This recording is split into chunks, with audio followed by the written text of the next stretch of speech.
Hey guys, what is going on? Happy Monday evening or Monday morning or Monday, whatever time it is. It is Ryan from the Pioneer One Laugh Race, also Feathers Elite Pigeon Auctions.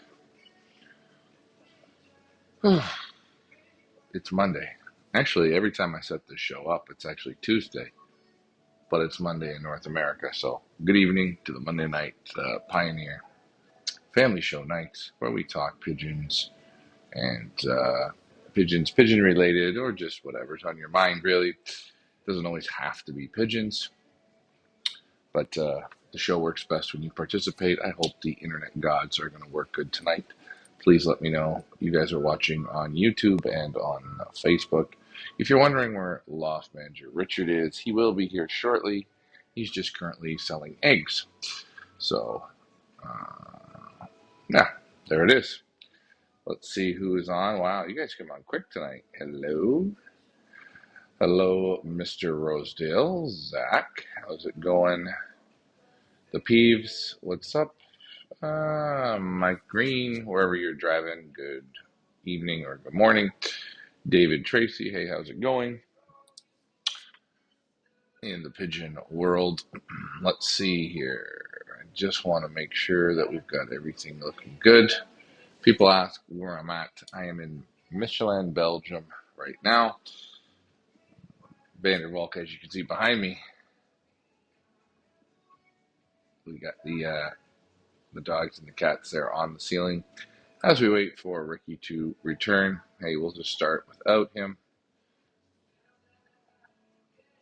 What was I thinking here? Let me post this up.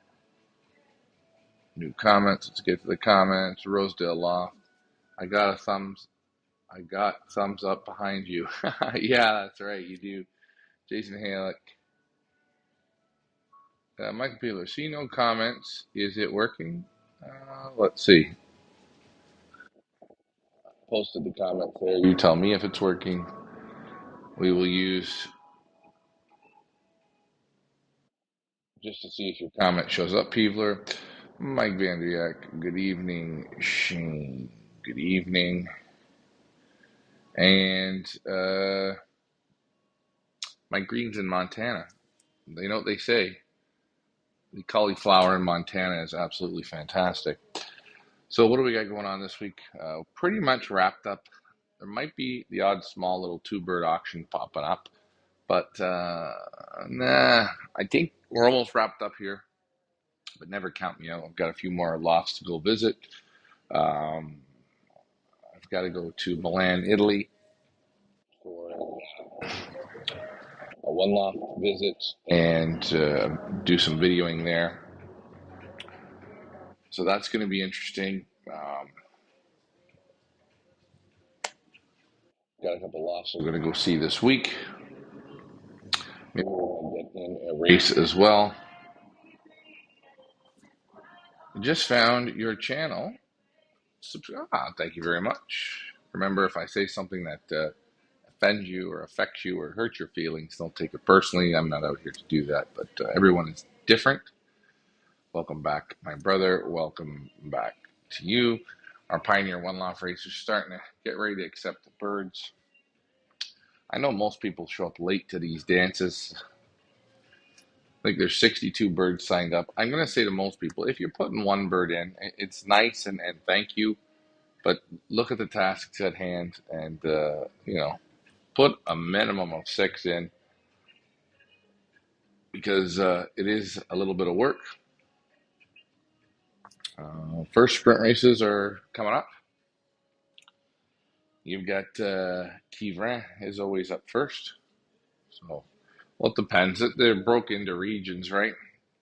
There's Kivrin, there's Chimay. I can't remember the other one, but reminder, there's different zones, right? So, Rosedale signed up today. Thank you for doing that. My buddy from Hawaii, you got to get your birds in. Hopefully, you're doing good. You know, the great thing is the new season of racing starts, but it's fun driving around here. I always say, oh, I should do a show, but you see the birds flying. They start here around 9 o'clock in the morning. You see them go right. Tonight I was in Lear, and there were birds. There was a nice group of about 30. They were working real nice at about 6 o'clock at night. So it was nice to see. You can really see the birds working real good there. I was at Bosman's and Leakins after the show, and his neighbor behind him had his birds out. Boy, they were flying good. He was I think the national sprint champion last year in their sector. My Stefan hen flies around my loft. LOL. Oh, if you let her out and broke her, good job. What's going on? The deal McCoy, the real deal, the real deal, the real deal. I like that name. So yeah, what did you guys think of the two bird matched pair? What did you guys think of that little auction? Again, we might be doing a few more of those. I kind of like those. It gives people an opportunity to buy a direct match pair and watch some loft tours and learn from these breeders. Again, we're always building for the next season of breeders. So, hey, oh, and I can't forget, I did want to show you guys this. Let me just see if I can post this up here. Photo library. Hold on, guys. Just give me a second. Done. I also wanted to say for you people coming, or for you people interested, check this out. That's right. Our next Pigeon Boss tour, we are going to be doing here, will be coming up in November. We're going to mix Belgium and Holland together. It's going to be a 7-dayer. A week-long trip. We're streamlined it down in price. We've streamlined it down to add your food and your drinks. We've streamlined it down to make it so you can get off work a little easier.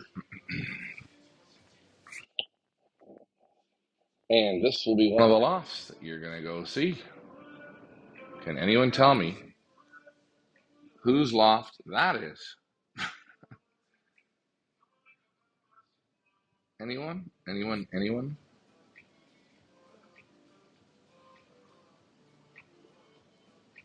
Also,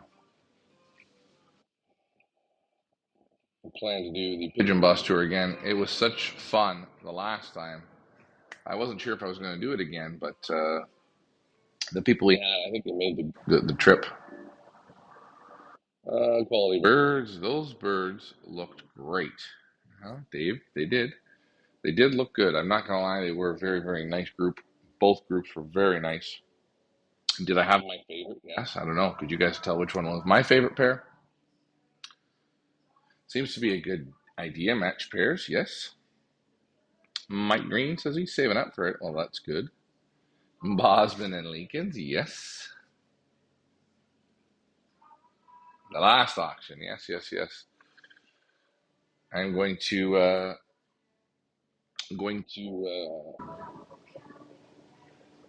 see Bosman's and Leakins on our next Pigeon Boss tour. I think you guys will really enjoy going there, meeting Mark and Dirk. Again, the quality of the men is incredible, and then it just flows into the pigeons, and it flows into the whole thing. Um, you like the match pairs? Okay, that's good. I always watch your YouTube loft tour and videos. Very nice and informative, and tips for pigeons. Yeah, so we try and I'm trying to get better at the tours. I mean, every time you're always trying to film better, or you're trying to ask the questions. Sometimes it's kind of tricky to ask questions because you do it so often that you go, okay, what am I asking? What did I miss to ask? What did I forget to ask? And then I don't want to make them too long. I know I talk a lot about the racing. Maybe sometimes I should talk a little bit more about the breeding. But A lot of them, you see what they're breeding from.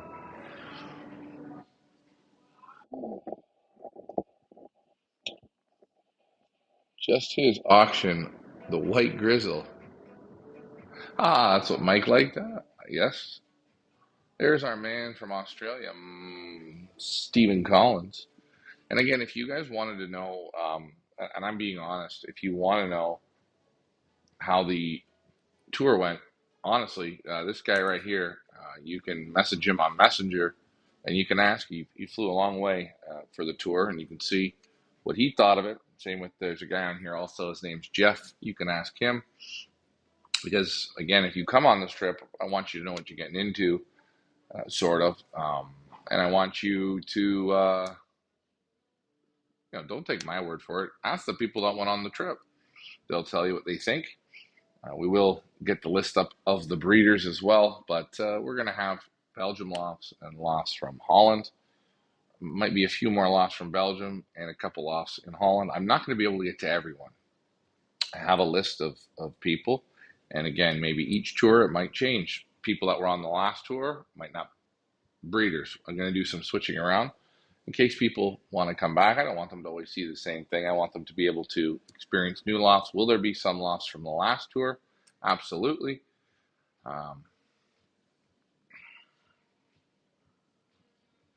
the Grizzle Hen and the Cock, yes, that was my favorite, I think, of the two pair.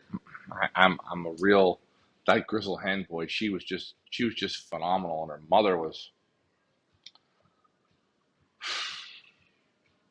mother was incredible. I didn't get a chance to buy the mother, but I would have. The mother was a 10 grand hen all day. Mine too. Still not seeing my comments. Must be on my end. Yeah, I think it is on your end, Peeblers, because I'm posting them up. Just log out and log back in. Don Meredith. Hey, Don, you got to get yourself signed up for our one laugh race. What did Zach say? I liked the grizzle pigeon yesterday. Yes, you did. Where are you from, Zach? I think you're from the States, aren't you? Seems like an interesting concept with those. Yes, their partnership is real easy. Real easy. They work good together. They don't fight. Uh, they almost finish each other's sentences, uh, which, hey, it is what it is.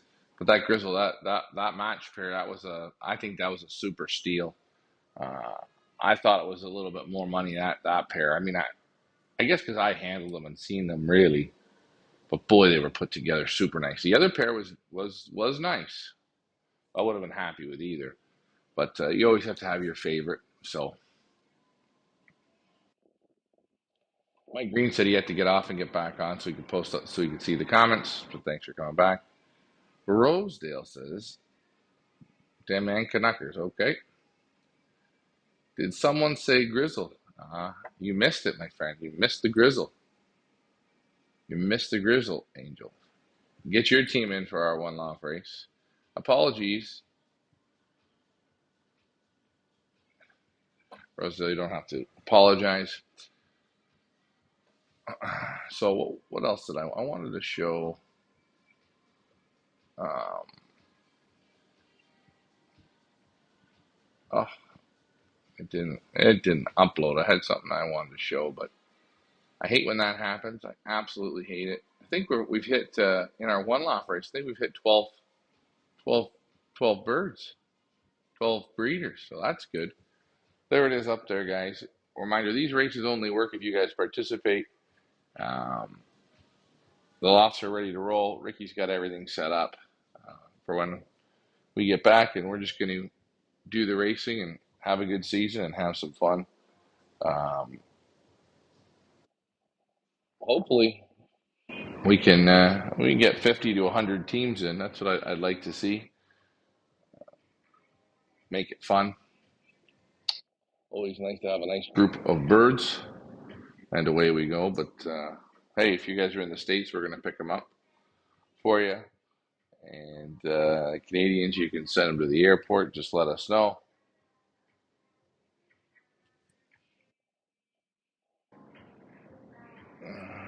let's see. As we wait for Ricky, Ricky's on egg selling day today. WS Sweenley, morning, Ryan from South Africa. Yeah, what time is it there?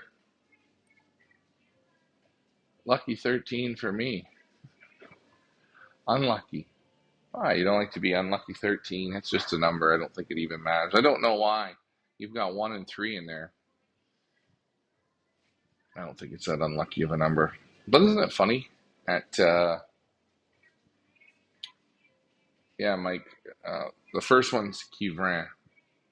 Noyon is further. Noyon would be about 130 miles. So I'm going to try and get to a race this weekend. I don't know where to go. I mean, I've got people always like when I show up or well, I can go to multiple lofts. I don't know if I'm going to go to the release this weekend or if I'm going to go to um, a loft.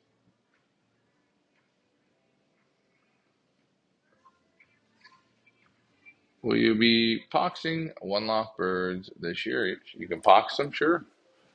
Pox away if you want. If you want me to, yeah, we will pox. We will pox. You can pox yours if they're old enough.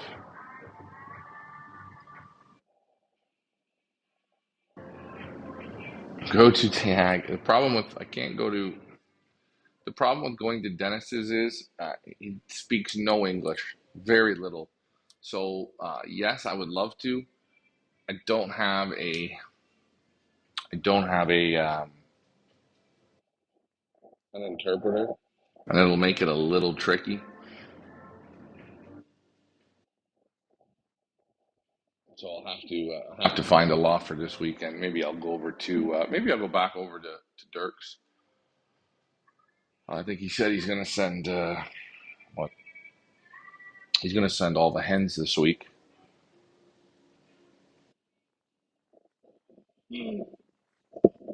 I'm tired tonight.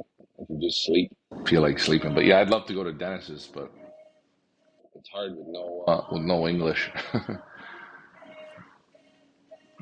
Going to the release is good, but and sometimes even going to the race is good, but you only see it for like a minute. But um, I'm sure I can put something together this week.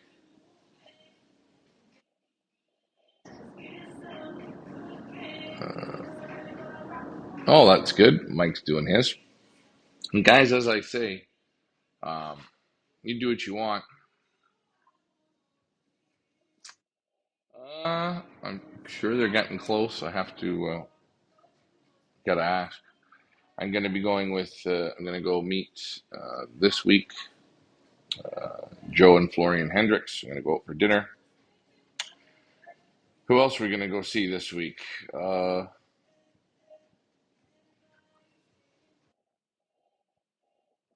I think I got named here, and I can't. We're gonna see Marika Vink this week. Bert Penna this week. Um, who else? I can't remember. I can't remember them all. Question, Mike. Yes. Go ahead. We need a live stream from Burge's release or Barcelona. I know. I know. It would be nice. I think I'll be back home by then. But yes, I'd definitely like to do the Barcelona or Burgess. It would be fun. Nice, interesting to see.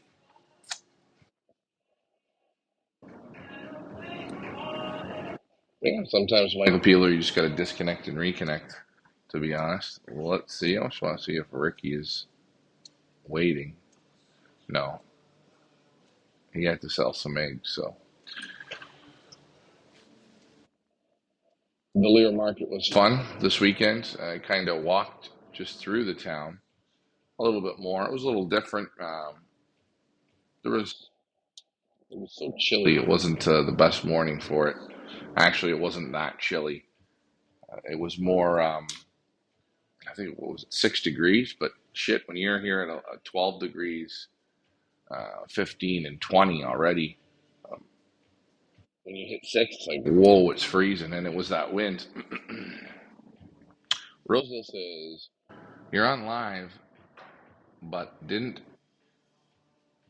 discuss the Open Derby with the NNRPA. Well, that's right, because I changed the room I was in. I not cutting out. Of course, the night I'm not fully. The night I feel tired, it's not cutting out. I have no clue. I got it to work. Sometimes I think if you just disconnect and reconnect, it'll work.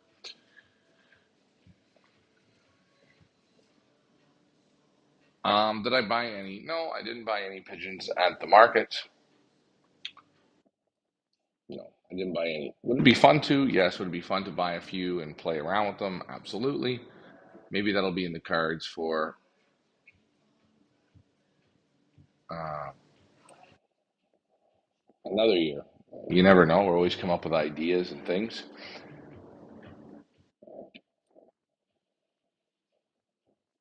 Some birds are very, very nice. Uh, as you've seen, the gentleman I interviewed from the UK, he bought a pigeon there. And geez, how long was it? What did he say? It was a 99. It bred him. It won him 9 times first. You hear so many stories from that market. Well, they pick a good pigeon. Now, is there a lot of shit pigeons there? Yes, there's a lot of shit pigeons everywhere. And I don't mean shit. I mean you have to buy the right pigeon. Okay, that's the trick. You can buy, you know, if you went there and bought every pigeon, you'd come out with a few damn good pigeons, and you'd spend a few thousand. And that's what it would cost you to find them. There's always certain ones that you see though that you do like. I know someone said to me the other day, "Oh, you like reds?" I was just showing some reds and colors because you guys see a lot of blue bars and stuff. Do I like reds? Reds are reds. Growing the sport within Canada/Ontario. All right. I see G Pigeon has 3 birds in the top 30 auction from Greece. I told you. She'll be on the tour again this year, and we will auction for her again. As you They don't have one loft pigeons. They breed the pigeons that race in Belgium and send them. So, you could go around in a circle. You can go out and buy all these birds racing one loft races in the US and that. I just don't buy it. I think if you're going to beat these top US flyers, you better get top pigeons. I think if you go at them with the same pigeons everyone else is going at them with, it's not going to work for you. It's not going to work.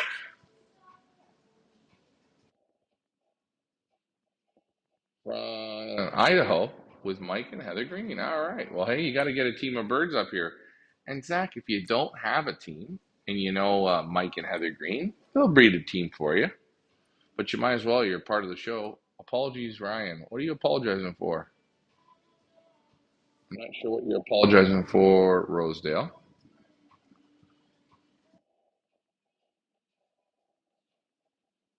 It was actually, we were having a real good discussion.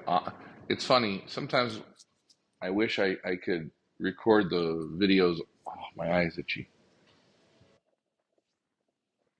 The videos off the show where you talk about training and you talk about other things. Not I don't mean sometimes when I'm not on the camera, you're sitting there having a beer or whatever. Pigeon talk comes up. Sometimes we don't talk pigeons, but it is interesting because you can't catch everything on a camera.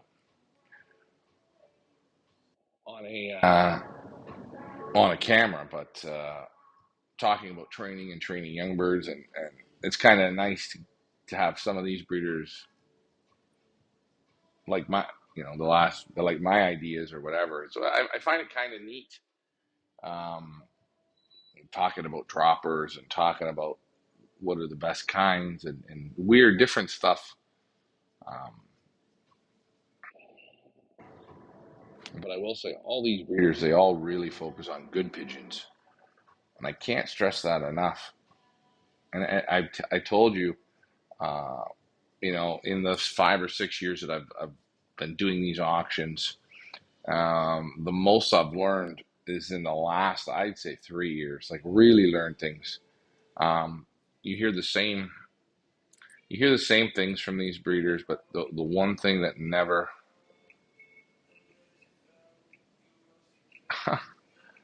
ah, well, there you go. See, listen, that doesn't matter. You can still get him as a team of his own birds. It's nice to see you on. Well, you guys got a great collection of pigeons. I know that. Mike Green has got a super collection of pigeons. Congratulations to those pigeons. Ah, you're breeding your own pigeons. All right. Well, you have to kick Mike's ass. I'm glad to see that you guys are on and you like our show. Um, what else was I gonna say? Ruben Morrow. But how many breeders really sell you the good stuff? Not very many. I don't know. You know, that's a great question. How many do it, eh? We'll take G Pigeons, for example. Anik Gochan. She sold us a pigeon in 2001, and the pigeon was purchased from a gentleman in Ireland, and he was lived in Ireland, but he was living in the U.S. with his kids. He came to visit his kids, and he stayed there for 6 or 8 months in the United States. And he bought this one pigeon, and old Ruben says, "Well, how many good ones? How many good ones? How many good ones? How many good ones?" That's a great question. So we're going to take just Anik Gochan. I think I've sold in my time with her, I've sold 30 pigeons. I think maybe, yeah, maybe 30 pigeons. She's bred for Wally Bielik, multiple other people. She bred at least 2 or 3 money winners, but that's nothing, right? So, Ruben, to get back to your question, with just with Anik, um, the pigeon in 2021 that the Irish guy bought, he didn't go and pick the pigeon up. We couldn't get the pigeon delivered to him because he was away. And he got in contact with her and he said, "Hey, that pigeon I bought from you, that hen, if I left you with the pigeon, could you breed me 6 youngsters or late breds? I'll trade you one for six." And she did. She gave him six. She kept the one. It turned out being a super breeder, bred the, what was it?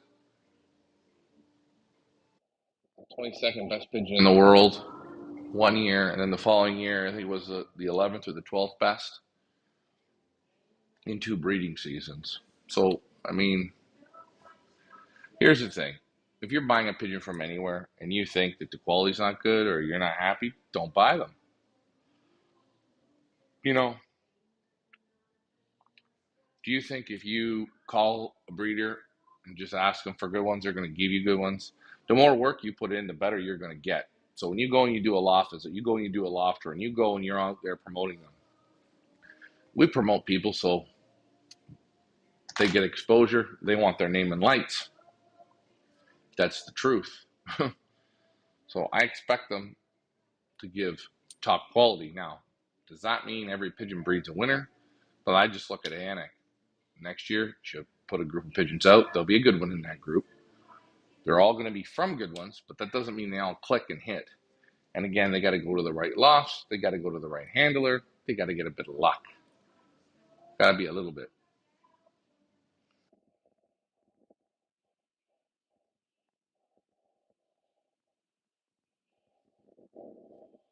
As Mike Janiak says, almost all breeders will sell out of their best stuff, but even the best stuff produces a lot of ordinary pigeons. Yes, and again, it's not about just ordinary pigeons.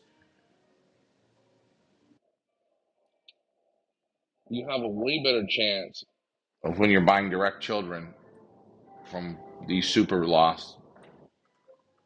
Your odds go up. Your odds go up. You know, they go up, up, up, up, up.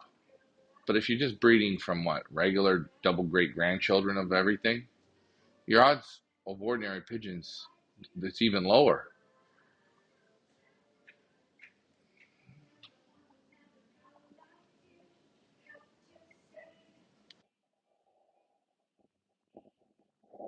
Roll the dice. I don't know. I know what I would do, and if I had questions about ordinary pigeons and going to my local things and buying a pigeon, I go to my local auction to buy a youngster to fly it. I'm not interested in breeding out of it. It's got to be something super special, and a lot of the people don't have those qualities. A lot of people are breeding out of. I think I think a lot of people are breeding out of below super quality average pigeons, and it's just a wheel that turns. You never get out of the rut. When is the next pigeon sale? I might have one coming up this week. Fingers crossed. You got to keep your fingers crossed.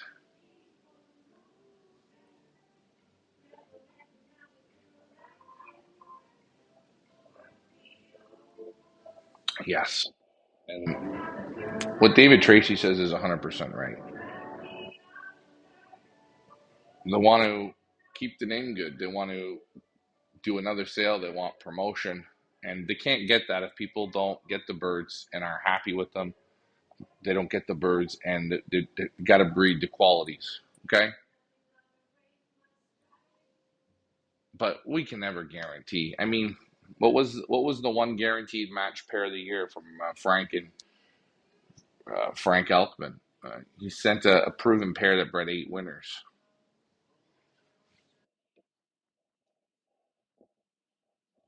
You couldn't go wrong with that. He was another breeder too. Wally Bielik bred winners from his birds. Gordy Whale bred winners.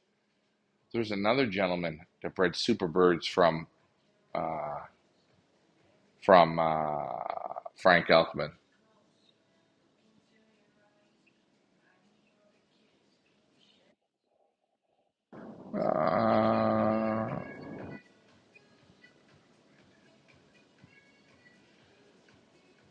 Uh, what is Mike Van saying? Buying off the best stuff increases the odds dramatically, and this is right. What Mike says is 100%. You're getting closer to the tree now. There's never guarantees, but your odds go way up. Hey, like for instance, you take a look at the Bosmans and Lincoln pair. Okay, the pair was, I don't know, 3,000 Canadian. I I can't I can't go and just find that pigeon. If it was on her bots, I wouldn't have got them for that price. If it was on Peepa, I wouldn't get them for that price. Not of that quality. And what's so great is, and I have to say, guys, that you people in North America, you're paying in a Canadian dollar, which is tremendous. If these breeders said to me, "Hey, you have to sell them in euros," hey, it hurts you guys even more. But that's the time in the relationship we build. And you know what? I have to say, I got to thank those breeders for giving you guys that opportunity, right? A lot of good pigeons. You guys ask Ian Sybil. He's a guy that's on our show. Look at the pigeons you bring in. You bring in the best ones. And we try and bring different lofts, big loft, small loft, a loft you've never heard of. And it was funny, sometimes the people will get the best results from the loft they haven't heard of. I mean, nobody heard of G pigeons. Nobody. Now look, Michael Peebler knows how she's doing in Greece. I mean, even you can say Van Zoren. He wasn't a big name in North America. He's getting better and better and better. People know him. People are getting results with his pigeons. Those are small lofts. Same with Dan Rigo. You just met Dan. I told you his loft's fantastic. I think the birds are fantastic. I think he's good. I think he's got to push a bit more. I think there's more there. The quality's super. You have to get good pigeons. That's right. You have to get good ones. Uh, do any OLR birds and race them the second season? I'm gonna tell you, it's sort of not in the cards. They normally want to turn them over quick. And this is the thing, a lot of people are judging the breeding programs off of young birds. In North America, you guys all judge them off young birds, young birds, young birds. There's a lot of great pigeons you get rid of that you don't even know you're getting rid of because they haven't turned it on. They're not super as a young bird. And when you're judging pigeons that you send to a one loft race, you're not even judging the pigeon anymore. You're judging how the handler's doing, if he's even training them, if he's working with them, if. And the systems in a one loft are just, I call them, it's just blasé. You know, it's getting pigeons ready for a barbecue. That's the way I look at it. It's not racing. If all the one loft races had to compete against combines, that'd be a different story because then they wouldn't want to come dead last. But the problems are, most of the combines wouldn't let them fly. There'd always be some crying, whining little bitches that would say, "Oh, you have the drag. Oh, you have this. Oh, you have that." I've tried it. I'd love to do it. Hey, I change my race tomorrow. If I could get on a combine in my area and they let me fly the pigeons, I change my race tomorrow. I say, okay, fly a whole young bird season. No problem. We'll have fun. But anybody in Southern Ontario that can get me in a combine, let me know. When I restarted in 19 after moving, I went to the best loft in the combine and bought a full round of those stock birds.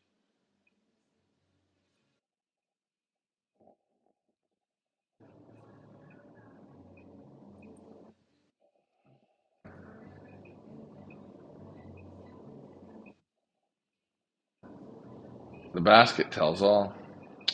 Yeah, Mike, I don't know.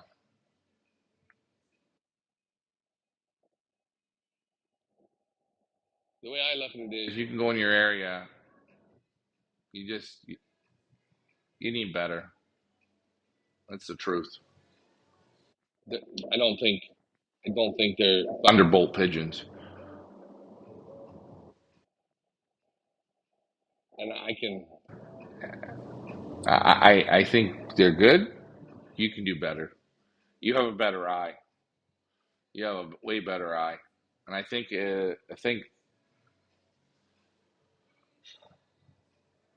I don't know. I'm not that kind of guy. I think I've seen too much. I'm not interested. I think maybe in I say maybe in Southern Ontario, I go to one loft and buy a round of eggs. Actually, I wouldn't even. Well, maybe I'd buy a round of eggs. Maybe one loft. Maybe one.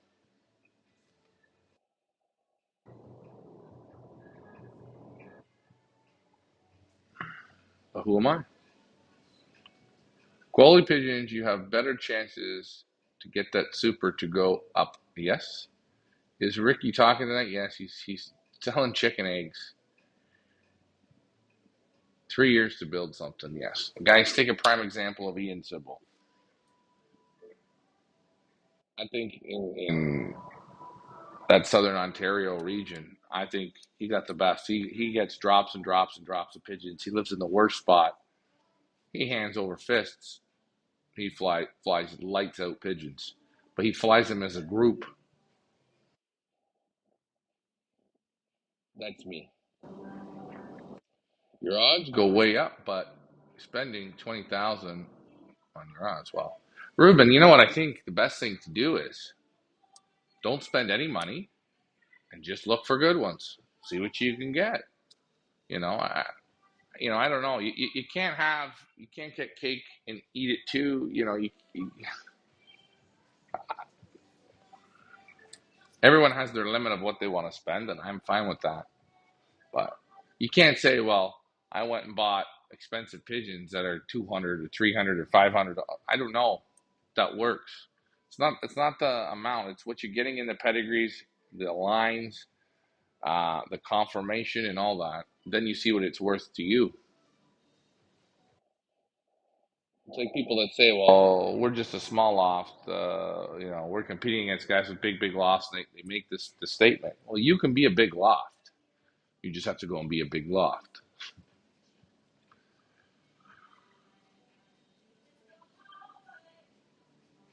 Uh, you got to put nice quality. You got to put feel the pigeons. You have to feel how they feel in your hands. If you have a big pigeon, a big pigeon, you don't put it with another big pigeon, or you kind of feel. You want to feel light but muscular, buoyancy, strength. You certain things you're feeling, and the only way you can feel it is you got to keep handling pigeons and what you like, what your fingers like.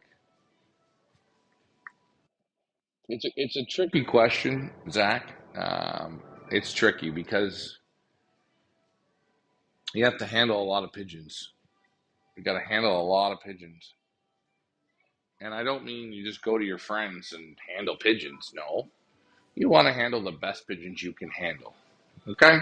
A prime example. Yesterday at Bosman's and Lincoln's, they bring out the 2011 hen. I fell on the floor. You could have dragged me out. That was learning. That was a moment again. That was just reconfirming. It's when you start to handle these pigeons that are supers, and you handle the way they breed the pigeons. This one to this one, this one to this one, this one to this one. That's just from time of doing it. I'm not saying I'm a pro, but I can pretty much tell you when they like this or they like that before they like it. You can just tell. Uh, Getting good ones and being patient with them. Yes, you have to be patient and you have to expect them all not to be good. It was funny. And I'll use Ian again. I'm going to use him. We did a silver toy auction for Pierre, his grandson. Sent some nice pigeons. I think he sent 10 pigeons up. And I think Ian said to me, which one's your favorite? We talked and we picked, I think it was lot 2 or 3. Ian got it for $300. Brought him all kinds of winners. But would he have purchased the pigeon for more money? He would have. There's nobody to bid against them. So if there's nobody to bid against him, he got that bird for a steal. So Ruben, that was a steal. That was a steal. But it would have bred him good pigeons if he paid 1,000. It would have bred him good pigeons if he paid 3,000 for it.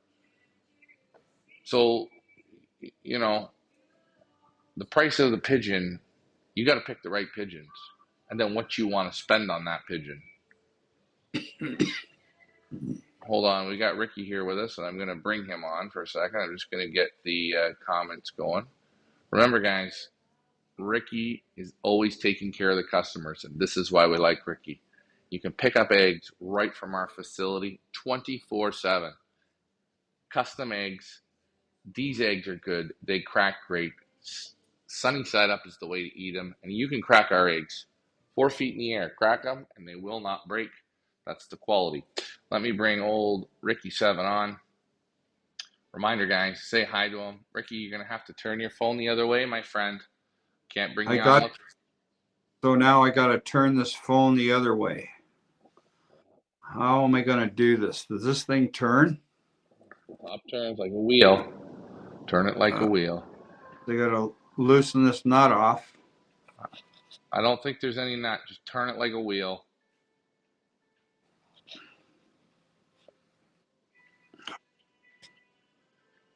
There you go. There you go. All right, let's I bring don't think that's actually the way you want it, is it?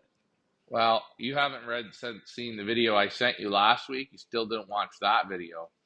So if you didn't watch that video, you wouldn't get the camera sitting right.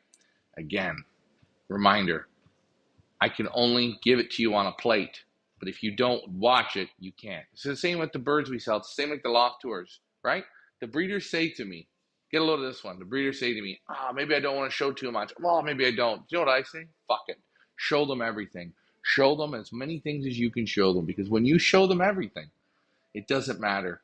10,000 will watch it, and only one or two people will pick up on it. And it's the beauty of this whole thing. Show them. So next week, I'm not It's going to like tell you it's again. like You going have to look at to the the video. circus. I've been so busy. I had to show my customer the possum I killed today. You know, darn things out there wanting to eat chicken. So I got him in the act, and that was it. When you hit them hard, especially a possum. Boy, oh boy, they're tough. Uh-oh. I did something here with these comments. Oh, I don't know how to get now my YouTube comments back up. Oh, wait. No. Hey, somebody from YouTube say something. Oh boy. Okay, hold on. Let's see. I don't know how those comments were and where they've gone, but if you're on YouTube, let me know. Let's see.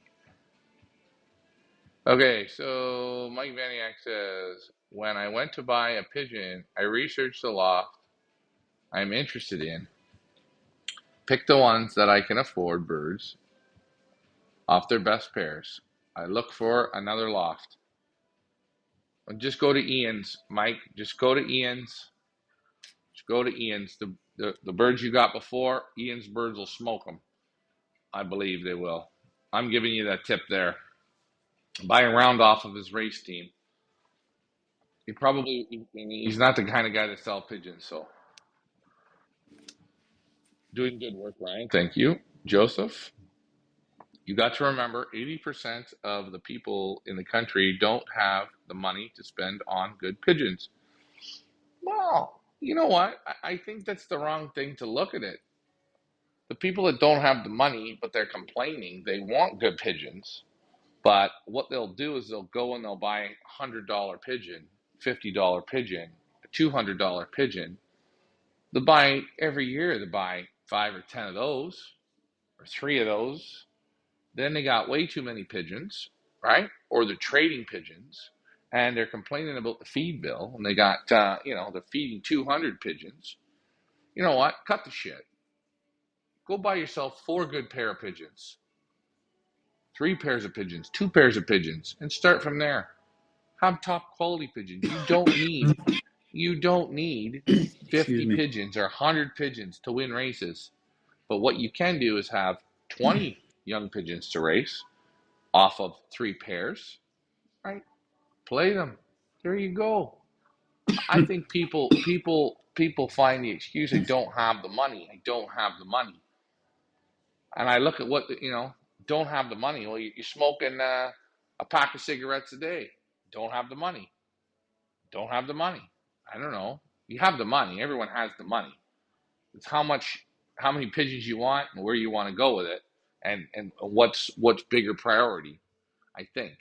And I'm not saying smoking or drinking or whatever. It's whatever you want to do. But It depends on where the person's mind is as well. true. Like if they don't want to get out there and go on a routine and work with it, doesn't matter what you buy, it'll not work for you. You got to have a good routine and stick with it and work with it. Right? Mm-hmm. That's it. That's right. And here's another thing that Mike says. He finds the youngsters sometimes from these pigeons that he purchased, and I'm not using that he's purchased, but maybe what he's realized or what he's seen is sometimes it'll skip a generation. So you can buy a direct child from a first national, and the pigeons are good. They're average, and you're kind of down on it. But it's those pigeons you bred from him. They turn out to be the super breeders. You have to be patient. You have to try the pigeons. making silly decisions quickly. It's the same thing. People that are buying, I say, when you buy a meal Denny's pigeons, and you're going to start judging them at 100 and 200 and 250-mile races, those pigeons are set up to do 400 or 500 mile races, and they're meant to go to a race where at the end of the season it's 1,000 meters. It's slow racing. That's when those pigeons need to be judged. You can't, you're not taking Emil Denny pigeons and giving them to Dennis Sapan and telling him to race them in a sprint area. It ain't gonna work. So again, people have to look at the pigeons that you're buying, right? You don't Well, buy two 2 day long distance pigeons to race in North America. If you guys have ever seen, I never do a 2 day long race. Lots of great super flyers. Yeah, we'll fly 2 day long distance. That does not work where we are. There's no sense in bringing it. You'll just be didn't mind didn't boggled. you say there's somewhere in Europe you were telling me they race 3-day races? Birds are liberated. They don't expect their first bird for 3 days. I don't know where that was. You were visiting someone there. What about the other day? You went to watch a fellow. They had a short race, 70-kilometer race or something, and the birds came, and he didn't care how they trapped, didn't care anything. And what did he say to you? Oh, they get tuned up for the greater middle distance races, the national flying races, the 500 to 700 kilometers every week. It's totally different. But he says, you sort of right now we're building up, as Dirk and Mark say, you got to build the fat on the pigeons now. You got to build the roll, build the roll, build the roll. You can't have everything sharp. If you have them sharp now, they won't have the gas to do what we need them to do week in and week out in 6 weeks from now. So they got to put that. They got to put. I call it the roll on to build the fat on them now. Now hold on. Mike Vanderyak says you don't realize I live right beside Ian and fly against him every week. I want you to do something, Mike. Get in your car and drive over to Ian's and buy 20 youngsters. Put them in your loft and fly them. I'm telling you, you will not go wrong. And I got a feeling they'll beat your own.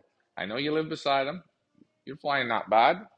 But if I'm going to go week in and week out, I'm betting on two lofts. I'll bet on Ian's loft every week.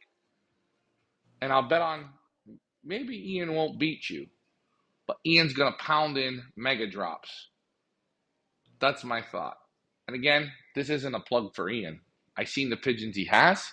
I seen the results. I see the work he puts in. That's it. Did Mm-hmm. someone say cake? Tracy, how's your loft coming along? I haven't seen you in a while. Just wanted to say hello, hello, hello. Tracy's got her new loft. I gotta when I get back, I gotta go visit Tracy. I'm gonna give Tracy a free loft tour. um, did you beat him on a regular basis? Again, I'm gonna tell you, Ian in Southern Ontario gets the results all the time, gets super good drops. And as we say, as Dean Pallett says, we're looking for the team of results. He has it at the end of the road. I don't know. Post up, Rosedale. You go look at the results. Maybe I didn't see it, but I think I know where I would go. And this isn't. I wouldn't even. And listen, to beat Ian. If I was in Southern Ontario, I wouldn't go to Ian to get birds. I'll go above Ian, and I would pick the best pigeons I could get. And I would go look at Belgium and say, okay, try a few from Bosman Leekens. Okay, try a few from G Pigeons. Okay, and I pick the pigeons that work. They're going to work in what I'm looking for. That's how I would beat Ian. Now, let's see. Jay Z says, hello. David Tracy, yes, German chocolate cake, please. What age did you feel a pigeon at Ryan's? What age did you feel a pigeon at Ryan's? Oh, he's talking to Rosedale. Rosedale's talking to Mike. Mm, he flew 10 weeks, old birds, last year. He shipped 25 every week. I shipped 3 to 5. He beat me 5 times. I beat him 5 times. Okay. Who is this? Mike flying against Ian? Yeah. Okay. So let's just see here. Eh, Now again, Ian's on. I don't know. Now Ian says Mike Vanderyak. Ha ha ha. Oh, Chris No, but Moore, Mike flew Ricky, less Chris. birds. Oh, I haven't looked at any results. I know the results from Ian and when he pounds them in.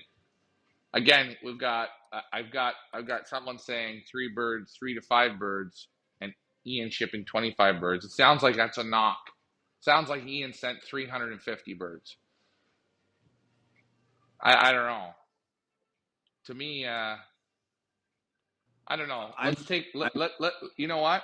Let's not look. Let's not even look at last year.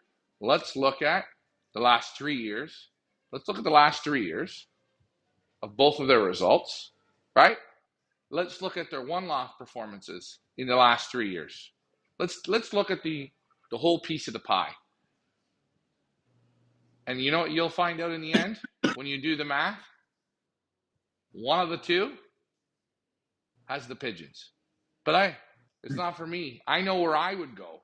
That's I where I have to would say go. that Mike sent less birds, and it was 5 races for 5 races. Mike beat him in 5. Ian beat him in 5. But Mike sent less birds last year. Wait a minute. So That's not. I don't understand why Mike would say that. Then Ian writes Mike Vanderyak, ha ha ha. I don't know what the whole story is. But sure. Let's see. Anyways, well, you know what we'll do? We'll let Rosedale do the looking because Rosedale likes to do searching. Rosedale can look. My breast breeders right now was supposed to be a hen, but turned out to be a cock. Lucky, but he's quality bird. Good job, Mike. Sometimes it's better to save up for quality birds. I recommend. Hold on. Ian says, pretty sure we flew 20 races, Mike. I got results right from here if you want me to send them over. This is what I'm saying, right? I'm going to say something.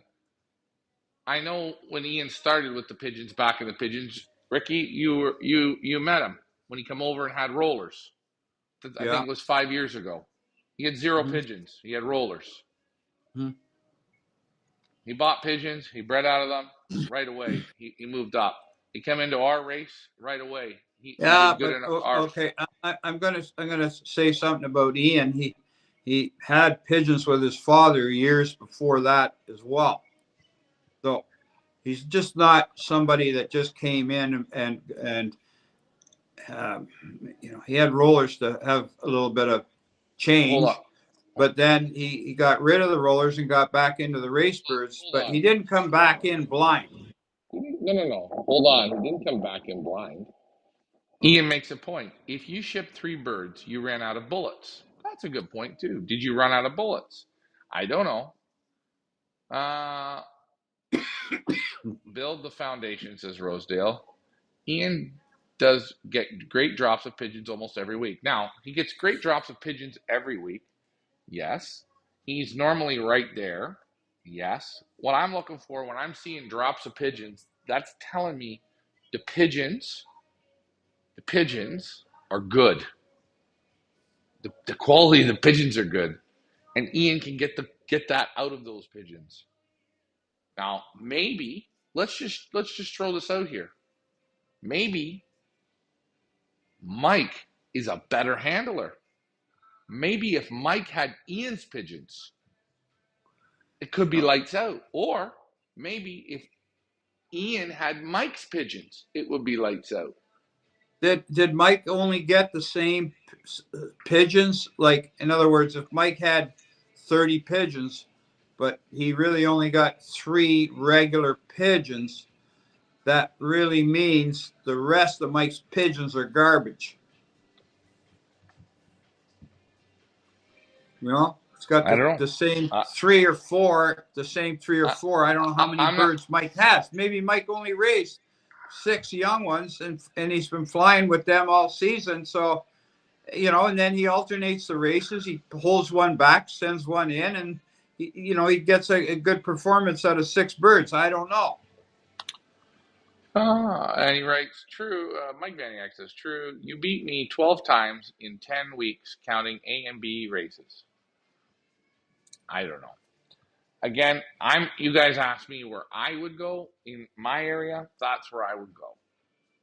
Not only do I know the birds get in drops, the birds can cross the water, the birds can win in one-off races, and the quality of the pigeons, I know they're damn good.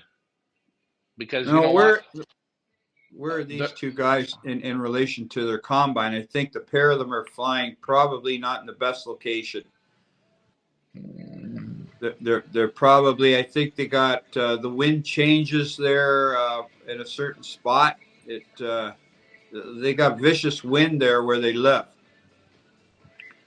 all right, now hold on. Now, guys, remember, we're not, and this is just called talking. I'm not. We're just talking, so nobody needs to get into an argument or a fight. Anyways, Ian says this. Anyways, Mike, you pretty much know everything. I know. I now. Wait, wait. I now my head to you. Season starts in 5 weeks. All I know is I'll try my best. So there. You know what? We're gonna have fun. You know what? Every Monday night we do the family show. This is gonna be great. This is gonna be great. We've got Ian Sybil and Mike Vandriak. Every week, Ian is gonna tell me. Ian has to come on the show, and Mike has to come on the show. They have to say what their weekly result was against each other. How many birds were shipped? And how their positions were. I think everyone would like to follow that, wouldn't you, Ricky? I know I would. We'll do a scoreboard. All I'd I'm like to gonna say, challenge I'm gonna challenge all, both of them. all I'd like to say is, let the Crusades begin. Yeah. Let the best man win. Right? Right. I don't know. But wouldn't you like to see that? Okay, look at.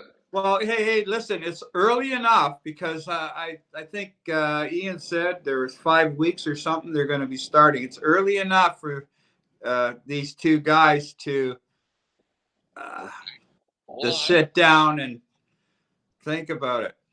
Here we go. Now, I put the challenge out to both of these guys. Let's let them go head to head. Now, Mike Vandriak comes back with a great comment. In one series, I started with 5 birds, flew them every week, ended up winning, ending up with third, ended up with 3 for the last race, which I won 1 club and 2 combine races. Well, that means you won 2. That means you won 3 clubs and 2 combines.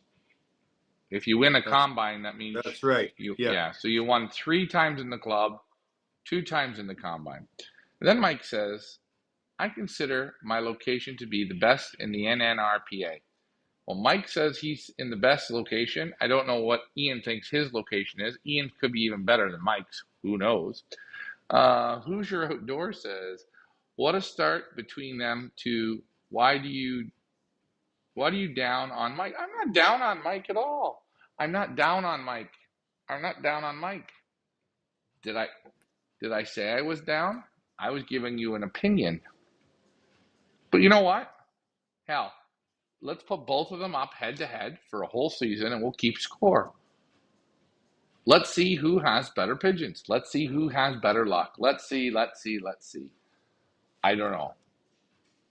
It's funny. You people ask me where I think the best pigeons are. You ask me what pigeons I like the best. You ask me. We just did an auction with Dan Rigo and Bosmans and Lincolns. I picked. Dirks. I like that pair a little bit better. The other pair's super nice. I'm not knocking anyone. I'm being honest. Just what I picked. It's okay. We're having friendly competition. Pigeon men like to compete against each other. So let's see between the two of them who goes head to head. I think You that's know a what lot I'd of like? fun. Yeah, hold on a minute. You know what I'd like to say? What? Why don't we do this? Ian picks 6 birds, nominate, and Mike picks 6. And then now we'll All right. see. You know what? This is what we'll do, Ricky. I'm going to put my money. That's what I'm going to to me, put. it sounds like Mike's got less birds and he's No, actually no, no. flying better. Well, this is what we're going to do. I'll bet $1,000 if someone wants to bet me. I'll pick my loft.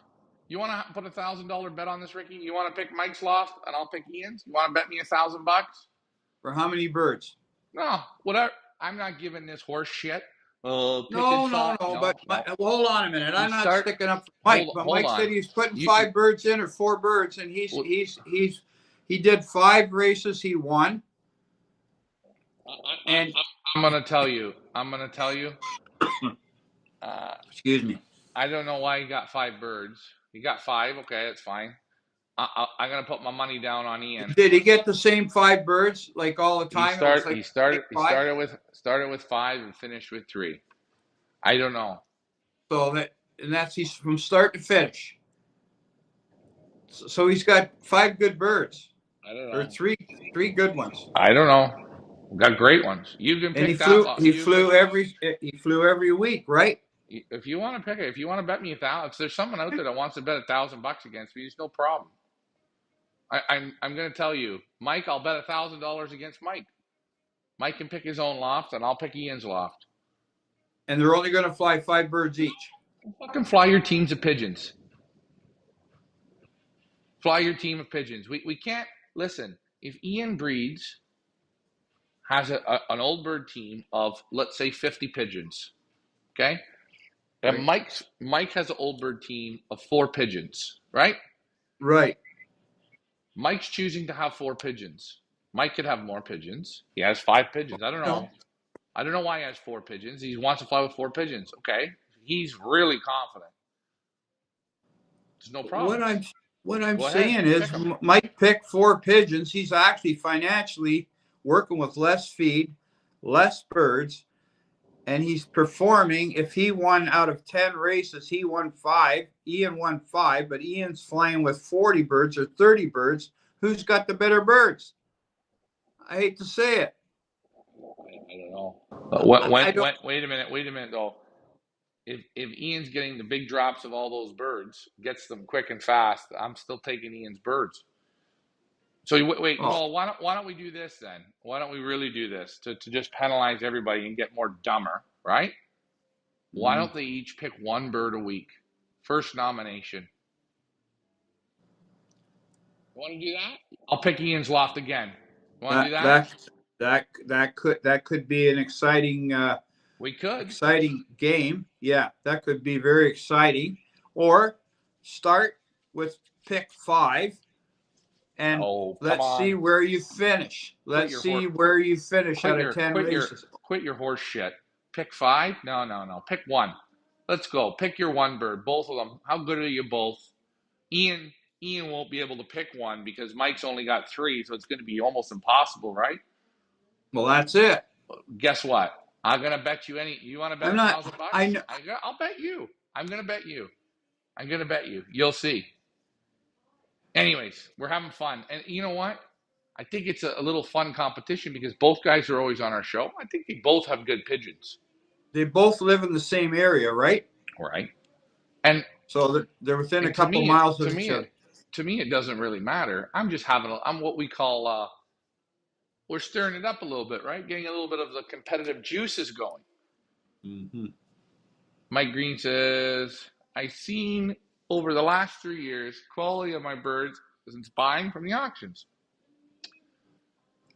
My top finishes each week for 10 races. Answorth, 3rd, 4th, 3rd, 1st, 5th, 1st, 3rd, and 1st. Very good job, Mike. If they want to see who has the best pigeons, they have to play at a level playing field. In a 1-loft race, okay? Well, here's another thing. You know what we're going to do? I know. Hold on. I know that when Ian puts birds in their Pioneer race, Ian's always right there. He's Ian, right in the top. Ian's won multiple thousands of dollars in our race. That's right. Okay, now hold on. That's those years, right? Mike's coming into our race, which is great. We love that, and I'm sure Ian, you gonna come back and play in our race? You come back. It's a 1 week series. It can be the tiebreaker.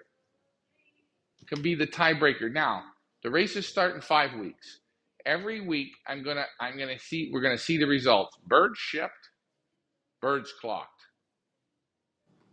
And I'm not interested in the club. I want to see the combine results. And I think that's Are good. Are they in the same club? Yeah, they're in the same club. Oh.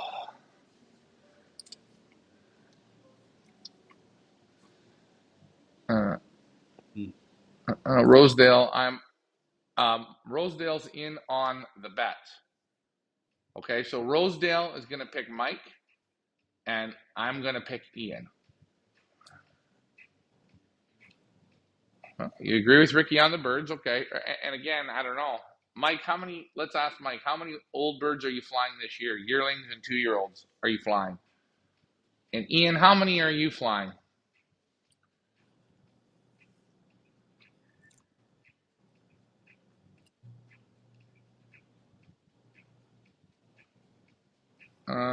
I think Rick Fife has the best bird in Canada, but overall, yeah, I don't think. No, I don't think Rick has the best birds or the best bird at all. I don't even think close. Ian writes, if he had 5, I won champion bird in both series. Okay. Champion bird means something, doesn't that, Ricky? If he only had, I mean, you got to think about this. Well, If Ian hold on a minute. Ian champion had a bird bird that was right. consistent. So he won champion bird. So, I mean, you could say Ian had what? He had one bird that did the work, a lot of work. Well, no, he had one. He gets multiple drops, but the bird's always up in the front. But hold on a That's second. what I'm saying is, if we compare them now this season, let's see how many. I wonder, Ian, how many old birds are you going to fly this year? Yearlings and 2-year-olds, or yearlings, 2s and 3-year-olds. Your old bird team. What's your old bird team consist of? And let's see what Mike's old bird team is. Rosedale says dangerous. Yeah, this is another thing. I think Rick. Ian says I think Rick has the best bird in the world. 31st place winners. I don't know. To me, I don't know. I think those guys are right at the end there of the on their combine, but they got some weather change there. Once they pass a certain area, the winds changed terribly. Like a guy in Hamilton doesn't get that same, or in Oakville doesn't get that same wind as those guys do down there. Like there's about 20 miles. I think they get real bad wind.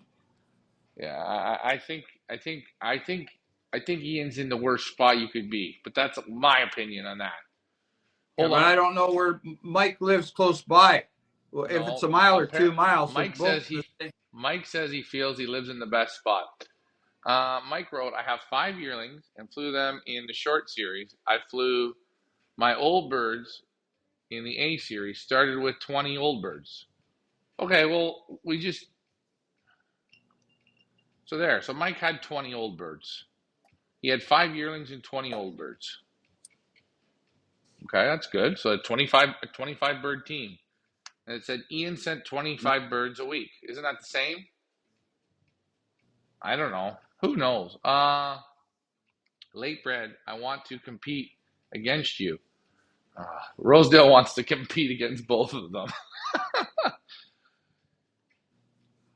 I would never bet against Ian. No. What?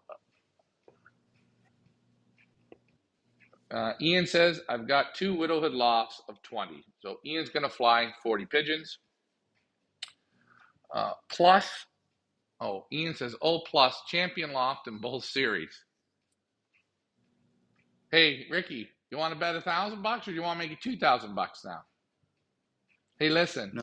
listen. Guess I'm what? gonna I'm Guess gonna what? come down. I'm gonna come down there with my Icelandic whites, and I'm gonna show them. Okay. Hey, Ricky, you want to go to $2,000? Huh? No, Hey, look at I'm a coward, eh? champion loft in both series. Champion bird, champion loft. Guys, we're only having fun. Ian won first and second ace pigeon in the combine 2 years in a row. Hey, Ricky. Want to go to 3,000 now? Oh, look at this. Rosedale, wait a minute. This is the end of this. Rosedale has put the flower in the cap. Rosedale says he wants Ian. Rosedale, if you want Ian and you're not flying where you are, you can fly against them in Pioneer Village. Ian, are you coming back to try and win? Would this be win 4 out of 5 years? He didn't compete last year. Is he going to come back to try and win the 4th year? But the stakes are getting a lot higher. This is 1 week, 3 races. This is again super quality of pigeons. We're going to judge the quality. So you guys, if Ian Sybil, if he does come to Pioneer, he was 3 times. I think he had the ace pigeon 1 year, the 3rd ace pigeon. Very good pigeons, and he did good with those Marco Mattis pigeons from Germany. Mike says, I will go to 10,000 on the bet if I get Ian. If I can get Ian. Okay, this could be fun. This is what we'll do. If Ian wants to bet against Mike and Mike wants to bet against Ian, it's $10,000. We'll hold the money at the village. Ricky will hold the money and we'll have fun. We'll be the bank on this one. And you guys got 5 weeks to go.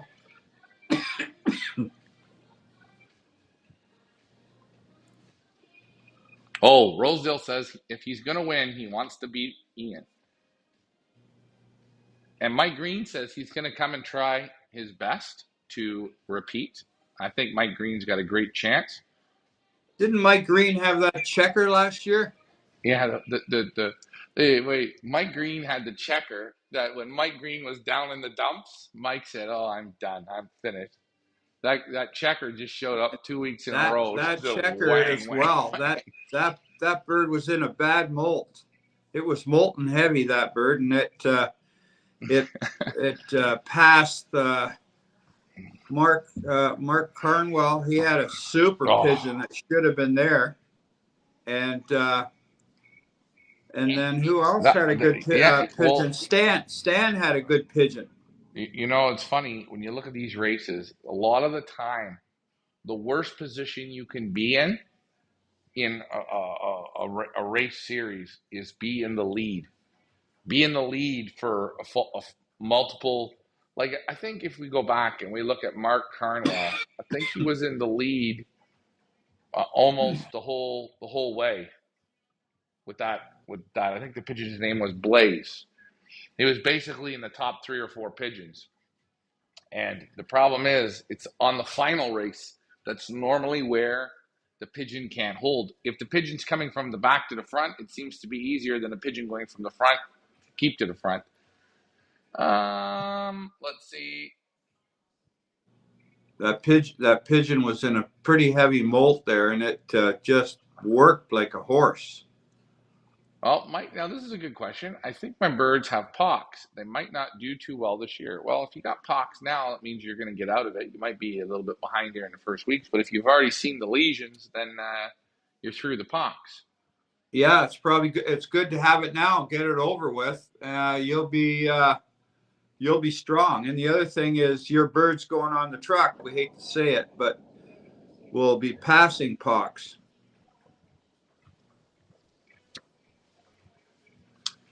So, Do they have yeah, pox or do I they don't have know. herpes? Yeah, who knows? I'm just looking for comments. Just looking for comments. She did. Rosedale says she did. Well, the one good thing, if Mike's birds had pox and they go on the truck, they'll be just sharing the pox around. Mike will be laughing. Yeah. Who They'll did I, be. who did I talk to? Yeah, it was Dan Rigo. He poxes his birds, his race birds every year. Yeah, pox is not very nice. You know, it's a great feeling when you get it, because Oh, once you see it, normally it's still in there, and you'll see it just either go through them really bad, or you see a few, and then that's it. yeah. Now, if thinks he's got pox now, I think that's kind of early in the year. Normally, the pox really comes out when it starts getting warm, eh? Yeah. Or he said maybe they got a yeast infection. I don't know.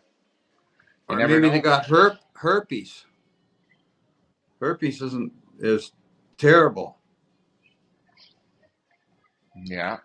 I mean, the fun thing is, and you know what's great is we can take two guys that fly in that same area, and we can kind of look at the results every week for a little bit of fun. And if they both come to our one launch race, we can look at that. We can do an overall. You never know. This could be a year where Mike just trounces everyone. This could be a year that Ian trounces everyone. I don't know.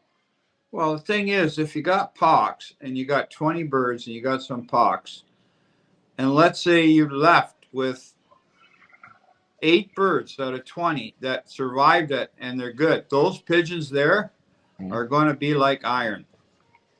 Mike Vanderyank says it takes a lot of talent to get pox in Niagara in March. Well, Niagara Falls is a really greasy town.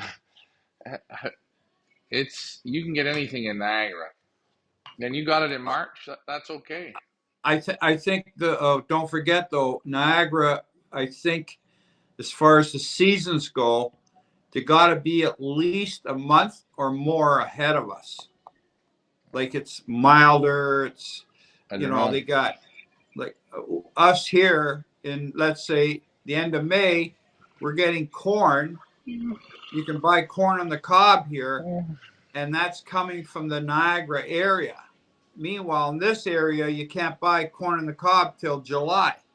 So that means the weather is much better down there. So you got the pox early. Uh, Yeah. Well, what is Brian Mansker says? I hope a lot more people enter your race. I hope they do. I hope they do. I would say if we could get 50 to 100 teams would be great. I think we got 12 now. I find people sign up just as they're ready. Most people, well, on our site, if you go over to the other races, everyone seems to just go and sign up. Our race, everyone waits to see what's going to happen, which is unbelievable. But what can I do, right? I don't. It's almost like we're a dirty secret to come into our race, but I don't know. People who sign up, I'm happy. Hey, sign up, put your name on. You're flying pigeons with us, good. There'll be more people that show up, but you don't have to tell anybody you're flying with us. Just keep it quiet. We're just having fun. One of the 7 natural wonders of the world, yes. I'm going to start my excuses now, too. I got a couple big jobs that are starting up. So Mike's got his excuse of pox, and Ian just gave his excuse was for work. Those are good excuses. Both are legitimate. Again, we are going to take your excuses and we're going to rate them on the show next week. Everyone, I want you to pick which excuse is a little more lenient. remember the crying towel that we received from Jim McGinnis from his grandson, and it has all that on that crying towel. Everything you can think of that a pigeon man will say, it's on that towel. All right. Shane says my feathers elite team this year will be both will be from birds I got from you guys. Okay. The youngsters are looking great. Good job. Mike Vandriak says, I'm retired and living the dream. Now, could we say that's an excuse that he's retired? Ian's not retired. Again, guys, you're going to have to pick. These are all things we've got to pick. And Rosedale says, Rosedale's just putting these I call them little statements in. He says, like a dirty shirt. Whatever that means, like a We're dirty. not sure. The one great thing about when Rosedale's commenting, I know when he's in a certain type of a zone, we maybe call it a Goldschlager or a Jägermeister zone. You can feel there's a different tone to Rosedale. I had a Rosedale's got. Hey, listen. I think when we all go to bed tonight, we'll lay there and just think about what Rosedale said. By the time we get the conclusion in our brain, we'll fall asleep. You know, it like was funny. Dirty shirt. I had a friend of not a friend. I had somebody that comes on our show a lot. He's a friend, sure. A Facebook show friend. He messaged me the other night at 2:00 in the morning, and he said, "I'm getting out of pigeons. I'm out in Western Canada, and I'm selling my birds. Okay, there's guys in my area that want to knock down the price of my birds. You know, there's a good family of birds, this and that. Okay." I said, "How many birds do you have?" He said, "I have 47. I said, "Okay." I said, "How much do you want for the 47? He said, "I want 3,500. $3,500. Mm-hmm. So I just did it quick for 47 birds. I said to him, "The people are bothering you. They're trying to knock the price down. Okay. You think the quality's good. You believe in your quality, which that's fine. Okay. You got some wins, got this, got that. Okay, good. You want $3,500. The people are bothering you." I says, "Why don't you give them to somebody starting out?" "Well, if you give them to new people, the birds die in 6 months, whatever." Okay, whatever the story is. We got multiple complaints. He's complaining multiple ways. I give him one answer, right? Wasn't, I want 35,000. I want 3,500. If you want to save all the problems, knock them all off. Knock them all off. You do the math, it's $74 a pigeon. Forget it. Forget it. Put them in the ground. If the people are knocking you down, just get rid of them. Well, then he said, "Well, I don't want to do that. This is my work and this is this." Well, wait a minute. You complain to me that the new people don't know what they're doing. You complain to me that the old guys want them for a cheaper price, right? Hold on. You know what I'm getting? Complaints. You're not saying each one's $2,000. No. Get rid of them. It's okay. Just have a bad day. You know what? And there's no problems. That kind of money, I would just give them away or knock them off.